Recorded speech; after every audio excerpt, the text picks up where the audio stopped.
గుంటూరులో రోహిత్ ఆత్మహత్యపై నిరసన గళం వెల్లువెత్తింది. రిలే నిరాహార దీక్షతో ప్రజా సంఘాలు హోరెత్తాయి. కేంద్రం తమ బలాన్ని యూనివర్సిటీలో ఉన్న విద్యార్థులపై చూపించి వారి భవిష్యత్తును నాశనం చేస్తున్నాయని వాదించారు. కుల వివక్షత, అంటరానితనంపై వెంటనే ఒక చట్టాన్ని తీసుకురావాలని ప్రభుత్వాన్ని డిమాండ్ చేశాయి. కేంద్రంలో అధికారంలోకి వచ్చిన బీజేపీ ప్రభుత్వం తమ కాషాయకరణ ఎజెండాని యూనివర్సిటీల నుంచి అమలు చేయాలని చేస్తున్న కుట్రలో భాగంగానే ఈరోజు రోహిత్ ఆత్మహత్య.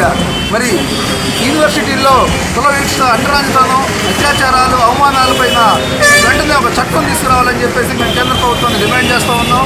అట్లాగే రోహిత్ మృతికి కారకులైన వైస్ ఛాన్సలర్ అప్పారావు, కేంద్ర మంత్రి బండారు దత్తాత్రేయ, అదేవిధంగా స్మృతి ఇరానీలని వెంటనే పదవుల నుంచి తప్పించాలని డిమాండ్ చేస్తూ ఉన్నాం.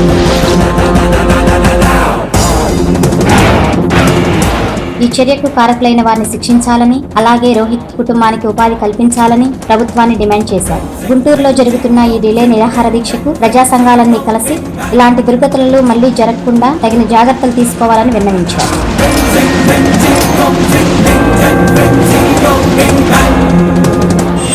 రోహిత్ బలవన్మరణానికి స్పందిస్తూ ప్రజా సంఘాలు, దళిత సంఘాల ఆధ్వర్యంలో నిరాహార దీక్ష శిబిరం జనవరి 30వ తారీఖు నుంచి కొనసాగుతూ ఉంది.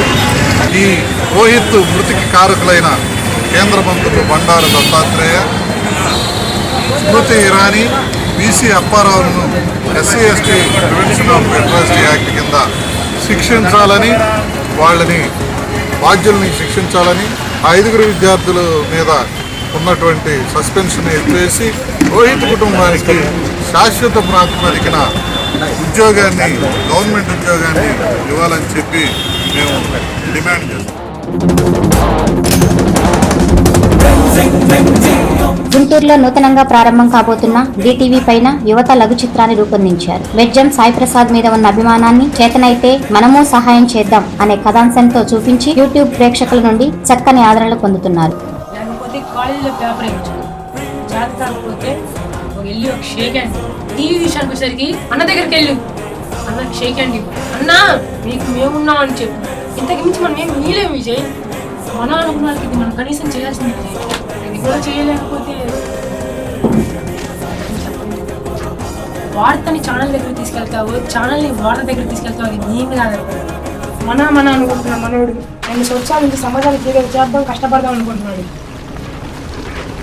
అది తెలిసి నువ్వు ఏం చేయలేకపోతున్నావు, నేను ఏం చేయలేకపోతున్నావు.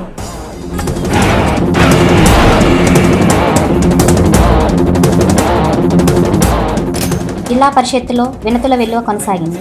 అదనపు జేసీ శారదా గారు స్వయంగా బాధితుల విన్నపాలను విని వాటి పరిష్కారాలను వెంటనే మొదలుపెట్టాలని అధికారులను ఆదేశించారు.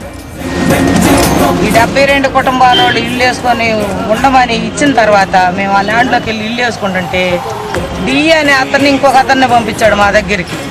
ఆ డిఏ అనే అతను వచ్చి ఇది మాది, మేము 2,000-5,000 కోట్లకు కొన్నాము, ఆ కొన్న దాన్ని మొత్తం మీదే దీనికి మేము కాకుండా ఉన్నాం, వేస్తానికి ఇల్లేదని ఆడవాళ్ళని ఎట్టబెడితే అట్ట అవమర్యాదగా మాట్లాడి. మా నాన్నగారి తర్వాత నేను ఫారం బాబు, రెవెన్యూ ఫారం బాబు, దాన్ని సాగు చేసుకున్నాను. ఇప్పుడు బినామీ పేర్ల మీద వరికూటి అశోక్ బాబు అంటే ఆక్స్ఫర్డ్ అతను స్కూల్ కట్టించి అక్కడ ఉంటున్నాడు. బినామీ పేర్ల మీద 150 ఎకరాలు కొన్ని వాళ్ళ పేర్ల మీద పెట్టి దానికి నీళ్లు బడ్జెట్స్ కోసం నేను చేస్తున్న దాంట్లో అతని కాలువ తీసి దౌర్జన్యంగా ట్రైన్ కింద తొక్కిస్తానని బెదిరించాను.